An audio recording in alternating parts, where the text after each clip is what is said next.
Doug Fernandes, one of the great columnists, right now in the Sarasota Herald, is going to join us right now. And I want to start off with Doug because he's an original Bostonian, but now it's Boston. It's the Dodgers are in the back seat, but Boston's supposedly in the front seat along with the Yankees. What do you think about Soda, Doug? What's your story on where's he going to go? Well, I'll tell you this. I share the opinion of legendary Boston Globe columnist Dan Shaughnessy, who's a cynic when it comes to these Red Sox owners who haven't spent money the last 5 years. Now, they said they were going to open up the pocketbook last year. They didn't do it. Now they say they're in the running for Soto. Shaughnessy said, I am not buying the cheese. I am not eating the cheese. In other words, he is not taking the bait. The Red Sox can talk all they want about, being involved in potential signings for this guy or that guy. Shut up. Put your money where your mouth is, right? I mean, don't talk about it. Do it. That's what Red Sox fans want to see. Now, apparently, Scott Boras, who represents Soto, like who else would, I mean, he issued a report, I guess a press conference or a press release, whatever it was, eliminating some teams. The Red Sox have not been eliminated, which is good news. So that shows me that they're putting their best checkbook forward here, really trying to go after this guy. Now, it's going to come down to,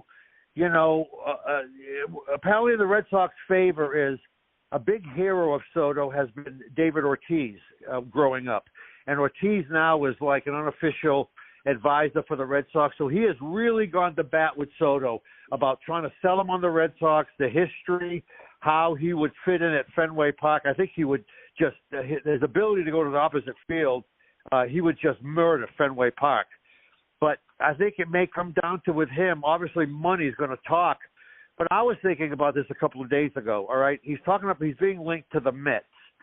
I think that he would like to maybe stay, if all things being equal, he would like to stay in New York where he can go mano a mano as much as you can on a baseball field with Judge in the same city, right? Biggest city in America, so you're playing every day in front of that New York media. They're going to be comparing your stats to Judge every day, and I think a guy like that might relish something like that. He could go to the Red Sox and take over that city, take over that town, but the Red Sox need more than him to get better. I mean, they really got to invest more money than just in him. Now they just signed Chapman. They got the hottest throwing left-hander in the game still. They signed him for 1 year, so that's going to help the back end of the bullpen. But they need starting pitching. If they sign this guy, they're going to have to get a couple of starters in place. I'm sure if he does sign with the Red Sox, they're going to assure him that, hey, you're not the only guy. We're going to go out and get a couple of guys rotation-wise to help you. But you put him in the lineup, you have Divas in the lineup, suddenly that lineup looks very attractive. And not only that, it becomes an attractive to other lesser free agents maybe that are looking around. The Red Sox are opening up the checkbook again. They can do it. It's just a matter of them wanting to sign the big check. So right now the Red Sox are in it. That's the only thing you can ask right now. Well, they're talking about Devers moving over to first base too, and what that would mean. Right. Well, the Red Sox have been the Red Sox have been linked to this trade for the third baseman for the Cardinals, and his name escapes me. He's been there several years and been a good player. Ario, I forgot what his name begins with an A, but if you look at his stats, he's gone down power. I looked at his stats. He's gone down power-wise the last 2 or 3 years in every category that matters. If you talk about home runs, RBIs, OPA, OPS, he's like 31 already. So some guys get older than others. I don't want to get a guy on the downside of his career and move Divas over to first, which is a good move because Divas really is not a Gold Glove third baseman, not even close yet. He's really regressed as a third baseman defensively. So move him to first base, but get somebody good to replace him. I don't know a guy who's gone down in numbers 2 or 3 years in a row is the kind of guy you want to get. But all eyes are on Soto right now. And I would think he's not going to wait that much longer. He's going to pull the trigger in the next few days, I would think. Well, you're talking about Goldsmith, but at the same time, you got the Mets, you got the Red Sox, you got the Blue Jays in the hunt. And Cohen, of course, has all the money. Whether or not Steinbrenner is going to open up the wallet to that degree, we have to wait and see.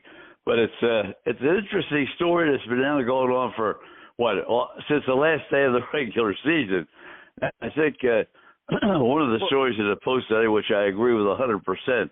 If you go for whatever reason, if laying in the woods back behind is always the Dodgers, and the league baseball can't afford to have another superstar go to the Dodgers. They're going to ruin the game if they do something like that. Roger, your thoughts? Well, I wonder. Listen, obviously, Go ahead, Doug. They don't have a salary cap. They don't have a salary cap in baseball, but they have a luxury tax. But apparently, when you're the Dodgers and you print money out there, you can basically say, to hell with the luxury tax, we'll pay it, and we'll go way, way over the limit for salaries. Yeah, I mean, listen, at some point, doesn't a superstar want to go to a team where there's not 5 other superstars, where maybe you can be the guy to lead a team back to greatness? I mean, if I'm a superstar and I see myself with the Red Sox, and knowing that I could bring that team back around to where it was 10, 20 years ago, that might be an enticing factor. I don't know what the makeup of this guy Soto is, right? You can talk about dollars and cents, but you don't know what's inside the guy really, really driving him in what direction. So I'm just glad the Red Sox are still in. If they don't get him, they better use this money that they have earmarked for him in other places, because that team sucked last year. And what happened at the end of the year was indicative of a team that had overachieved all year, overachieved all season, and the last month of the season, they just ran out of gas. They had given it all for 5 months, and they had nothing left. And with all due respect to guys like Nick Pivetta and Rob Reifsnyder, you're not going to win a championship with those kind of guys. You're not going to win a World Series with those guys, and they need to get other guys. And hopefully getting Soto would be a start of it. Roger? Doug, I just want to say to follow up with that point that you were making about playing with a lot of superstars. That's exactly why Bryce Harper, when he left the Nationals and went to the Phillies, because he wanted to really get the Phillies back in prominence like they had been, 10, 12 years ago, when they, won the World Series and won the pennant. And he's done that. He really has. But then you have to surround yourself with a lot of other talent, and you got to get the pitching. And if you don't have the pitching, you're going to have a problem. And, I had seen one quote from Soto before the end of the year, and supposedly he said he knew exactly where he was going to go. But obviously, unless he's keeping it all close to the chest, that was just maybe a ploy in his case. Well, if you ask me, I don't think he expected the Red Sox to come out swinging like this, right? Mm-hmm. I don't think he expected the Red Sox to put out the kind of money that they have not put out in recent years, and they are putting out the kind of money that they have, but it's also matching the Dodgers, apparently the Dodgers and the Mets. It's in that ballpark, which is what you got to be in. You got to be above that $630, $40, $50 million threshold, and I guess the Red Sox are above it. They've sweetened the deal in the last 10 days to 2 weeks. So I got to believe it's got to be other things. Now it's not just money. It's other things that are going to entice him to go to a team. But you're right. Pitching is everything. A guy like that has to know that the team is going to be competitive. Soto does not want to go to a team like the Red Sox and hit 50 home runs and have it, they have him go 500 or 10 games above 500 and they don't do anything. I don't think he wants to go to a situation like that. But I'm surprised he hasn't pulled the trigger yet. I'm surprised it's gone on this long. Usually guys of this magnitude, they're the first to lead off, right? They start everything off and they set the field a little bit. But this guy is so far above everybody else, I think he's in his own ballpark financially, So, but at least there's people talking about baseball, and at least baseball in Boston right now, which is good, because the football team sucks. The hockey team is so-so, and the Celtics look like they're ready to defend the title right now. They are really good. Well, at the same time, John Heyman has a full-page article today. It's bad for the game if the rich Dodgers get even richer, and I agree with that 100%. You can't have all these superstars. And in my view, Soto would be a perfect example. I mean, pitching. You just said it, Doug. Roger said the same thing. I'll go out and get 3 pitchers for the money that you're going to pay this crazy, $700 million. I mean, you're going to win with pitching. He's not going to win the pennant for you by himself. He's not going to win. He did win it with the Yankees last year. He got to the World Series with them because he had a lot of other help. But, I mean, you go to the Dodgers. I mean, he goes to the Dodgers, he's going to win automatically if that's what he's looking for. You go to the Dodgers, listen, a baseball team maybe is not like a basketball team. You can't have 5 superstars, right? Michael Jordan didn't win a championship until he got a good surrounding cast around him. It's a little different. You can't, in baseball, it can be a little different. It's like a team game, but a bunch of individual talent. So you can have 5 superstar baseball players, hitters, on the same team, and it will work. But you got to have the pitching. The problem is teams are hesitant to spend money on pitching from outside the organization. They bring this pitching in, and it either breaks down, gets injured, or it doesn't produce. Teams would rather homegrown their pitching, where they know it.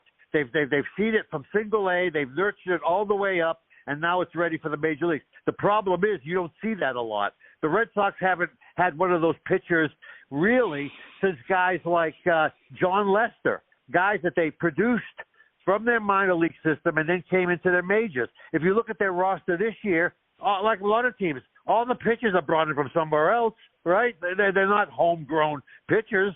I mean, and they're not winners because that's too tough. That's tough to do. Roger, well, the Rays do a good job of it. They do a good job of it. And Don and Frank, the Cardinals were always like that. You went by the Cardinals system from the time you were signed. You went into low A, high A, double A, triple A. It was the Cardinals system. And yet they have gone off, and I think gone off of their plan, because when they got Goldschmidt, and I think he come from Milwaukee, I think. And but I knew he was not a long time Cardinal. But no. I really think you've got to have that system where you develop them and bring them along. And I think Dave Dombrowski has done that with the Phillies because they do have some good young players coming up from the minors, including hopefully Andrew Painter's going to be okay. And what I disagree with is if this guy has what everybody says he has and he's recovered from the surgery, I do not understand why you would not have him pitching from the very beginning in the major leagues if he's that good. Because you're going to keep him in AAA, you could be down by 10 games, okay, by the time he came up if it was Memorial Day. You need to get off to a good start, just like the Phillies did last year, and then they tailed off at the end of the year, which I think had an effect on how they were in the playoffs. One thing about Dombrowski, he was with the Red Sox for quite a number of years, and he's the one who gave Chris Sale a big extension of the contract, which he didn't have to do, and then he got hurt, and that was on his watch.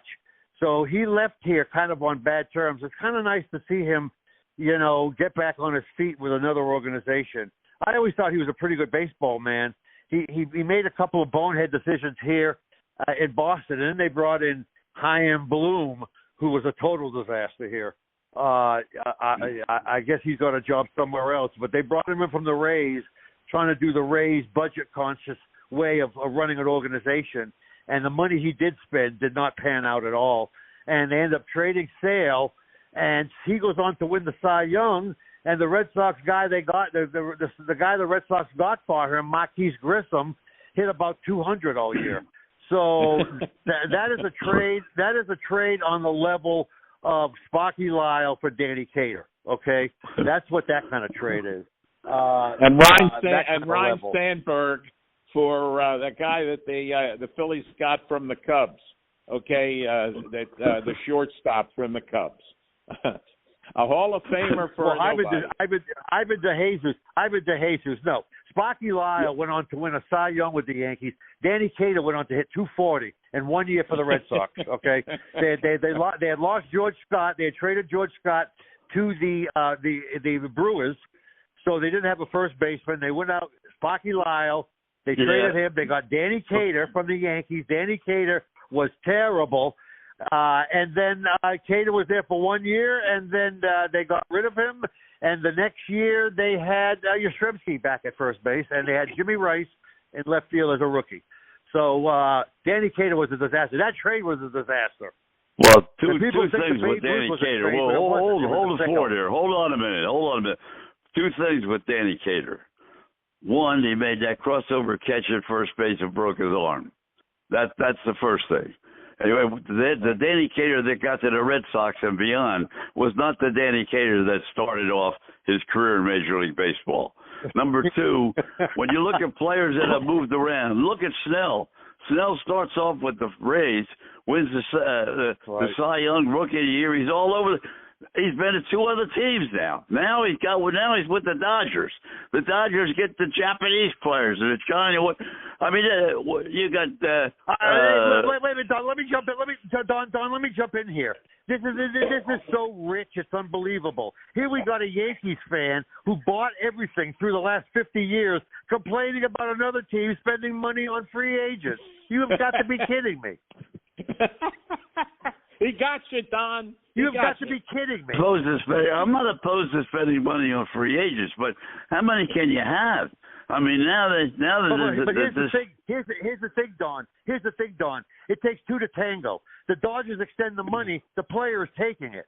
If it's equal money, why are they going to the Dodgers and not the Yankees or the Mets or the Phillies? If the money is equal, why are they going out to L.A.? I don't know. Is it that great an organization? I don't know. The weather. Ask the weather. Athletes don't consider the weather. They're looking at dollar signs, and if dollar signs are equal, it has to be something else. It has to be something else. The line around we'll leave it right there. This segment is coming to an end. Thank you very much, Doug Fernandes, as always. And,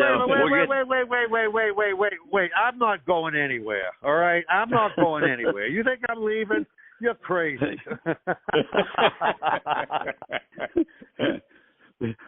Franco cut the line. Don, wait. How you feeling? You sound great. I'm feeling good. I'm going to be down here in a few weeks. Don't worry. Well, we'll have breakfast or lunch or dinner, and I'll let you pay. As you always do. That's one thing that's been consistent about you all your life. Everybody else pays. Every time I see you, Don, listen, Don, every time I see you, I have a thirst and an appetite, okay?